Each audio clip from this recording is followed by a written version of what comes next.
Today we're talking about hunter builds, and I guess in a way this is a part 2 to ImpishCoconut's build with Silverbranch bow, because the item we're looking at today is the other one that came up recently as a more popular build, being Runeforged Hammer on hunters. Now, Runeforged Hammer is a little bit more specific, which is why I didn't want to discuss it in the same video, as it is only really useful for hunters that have a lot of CC. The primary choice for this build is without a doubt Carnunos, who has a consistent slow through his basic attacks. Then a very obvious choice is also Artemis, and then there's some others that can make use of it to a decent degree. For example, some gods like Ram or like Skadi, depending really on how you want to play them. But how good is Runeforged Hammer really in comparison to the less complex or less conditional Silverbranch build? That is what I was trying to find out today. In order to get a good overview of which builds are really worth comparing, I used Kiro's build comparison tool. I will link that down below. It's basically a DPS calculator like CredCalc used to be, but it uses a few more factors and it allows you to use multiple builds and test them against each other. And that way I could kind of do a pre-selection, which I then used for my own calculations afterwards. So the first variations I used are the very standard Runeforged Hammer build, being Runeforged Hammer, Ninja Tabai, RC, the Executioner, Kin Size, and Titan's Bane. So that's against the variation with Warrior Tabai, and what you can see here is that they're overall pretty similar. The Ninja Tabai build in this case has a little bit more DPS, 25 more, but nothing to write home about. Then I swapped out RC for Bloodforge as another variation that Barracuda ran. This is more if you really want to have the super aggressive passive. It's also a lot more expensive. And as you can see from the stats here, in terms of DPS value, it's not really worth the trade-off. It's more for extra ability damage. But if you have the money, you know, late game, why not? You can technically do it. What I also wanted to see was how the build functions if you have Odysseus Bow instead of Titan's Bane. And that is because Titan's Bane is a very good item against strong tanks, but between Executioner and Runeforged Hammer, which in a way kind of technically works also like a pen item, similarly at least, there's often not really a need for even more protection threat in my opinion. It only really becomes relevant with very high numbers. We'll look into something in that regard a little bit later.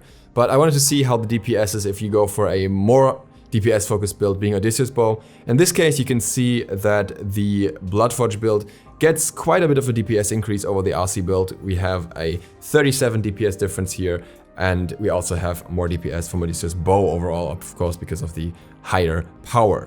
The RC version is also starting to overcap a little bit here, and that's something we don't really want because we don't have Silverbranch yet. So I traded out things again because there was another thing I wanted to see, and that was Runeforged Hammer and Silverbranch in comparison. According to the stats we have here, they are overall very similar, with Silverbranch being a little bit lower. But I have my own calculation where I factor in a few different things that we'll look into to have a little bit more detail later. Another thing that I want to see is if RC makes a big difference at this point, and we can see that RC just drops the damage of the Runeforged build heavily. So RC is probably not worth it if we're going for absolute max damage comparisons, and that's what we're not going to use here, even though RC is of course an excellent item and might be even better next patch. Warrior Tabai in this case actually gave the Silverbranch build a slight DPS increase, bringing it closer to the Runeforged build. You can see there's only a 13 DPS difference here, so really close overall also in terms of power when it comes to the damage output, and that is with Runeforged's passive active. So another thing that I thought was interesting to look at was Silverbranch Bow and Runeforged Hammer, and that actually brings out a higher DPS value here. But of course it doesn't come with the Odysseus Bow item DPS, so overall it ends up in a similar spectrum as well, and I figured that needs more specific analysis. Looking at this build, it was also interesting to see if I put in a comparison later, should I use Ninja Tabai or Warrior Tabai, and in this case Ninja Tabai won in terms of DPS by a fair bit actually. 34 DPS more just from switching out your boots is nothing to be underestimated. Something very interesting to me was also if Titan's Bane would actually make a Silverbranch build stronger, or if Runeforged would make it stronger against targets with different defense. What we can see here is that against a squishy, of course Titan's Bane doesn't do nearly as much as Runeforged Hammer. We lose 70 DPS in the standard Silverbranch build if our last item instead of Odysseus Bow is Titan's Bane. If our last item instead is Runeforged Hammer, you have those 70 extra DPS. However, if we are against a target with 200 physical protections, the tides change a little bit. In this case, the Titan's Bane build has slightly more DPS. We're talking 6 more DPS as opposed to the variation that uses Runeforged. Not really worth trading on Runeforged in my opinion though, because most targets in a fight will have 200 protections or less. It's maximum of 2 targets as more. So in most cases, I would say if you want to go with this hybrid mix build, stick to the Runeforged and don't consider Titan's Bane over it if your character can utilize the Runeforged passive. And that brings us to the final contestants for the calculation.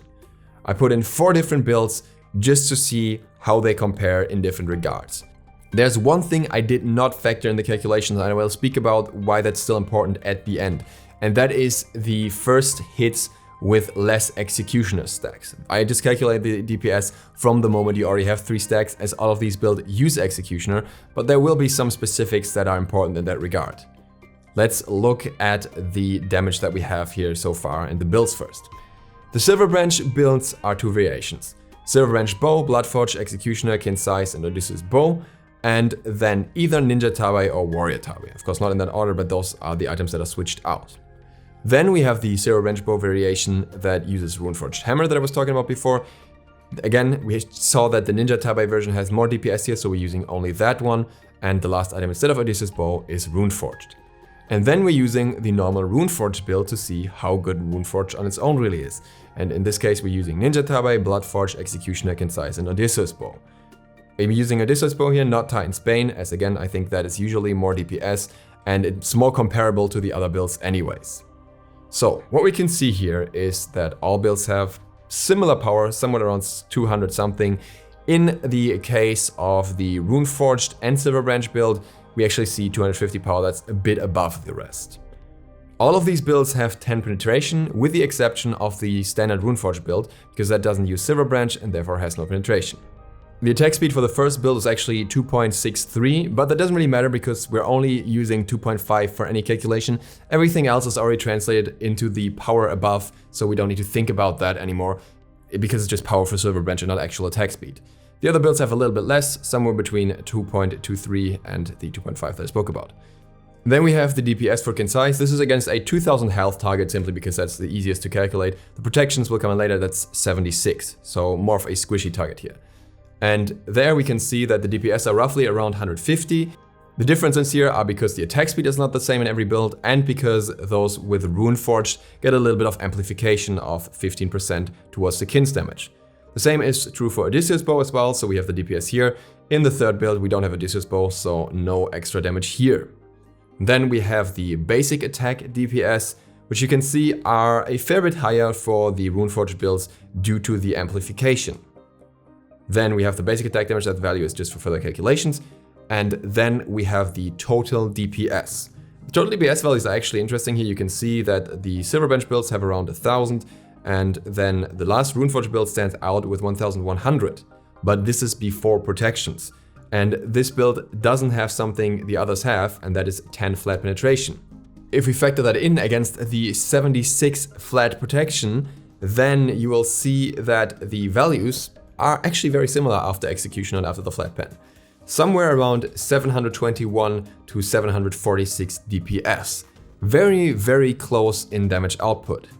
What's important to note here is this is with CC on the target. Without CC on the target, the damage for the Runeforged builds drops quite heavily. We lose roughly 100 DPS on each here. That is something worth keeping in mind, especially because the first hit, for example, for Konunos, will not have the extra damage. It will slow, but the extra damage is only applied after the target is already slowed. So this damage is only active from the second hit onward, and that already makes you lose a fair bit of DPS, so these builds are even closer in DPS overall. If we're looking at a target with 200 physical protection, then the values are again very, very close, around 400 DPS, and the highest here is 424 for the Runeforged Odysseus Bow build. But they're still super, super close, and again, Runeforged would lose more without the damage implication on the first hit. So it only really works fully when a target is CC'd beforehand. So what can we say in conclusion here? In order for the Runeforged build to be effective, you need to have a character that can super reliably slow or otherwise CC the target and have the effect of Runeforged going constantly, or burst targets in the time span of Runeforged, because otherwise you're gonna lose out on a lot of damage over a very simple Silverbranch build that every hunter can easily use.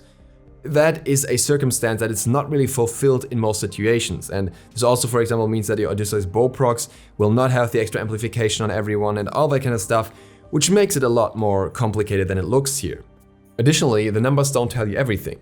For example, the Ninja Tabe build has slightly less DPS, but it also stacks Executioner slightly faster because it has slightly more attack speed, meaning if you hit all your shots, then this build can actually ramp up to the highest DPS value quicker, which will probably mean you deal more damage with this build, whereas the second build would technically have the highest no CC DPS, but it's actually very, very close to each other. And especially if you want a little bit of attack speed in early game in addition to Silverbranch for that fast attack feeling, the Ninja Tabi build can be good, whereas if you want more ability damage, the Warrior Tabi build can be good.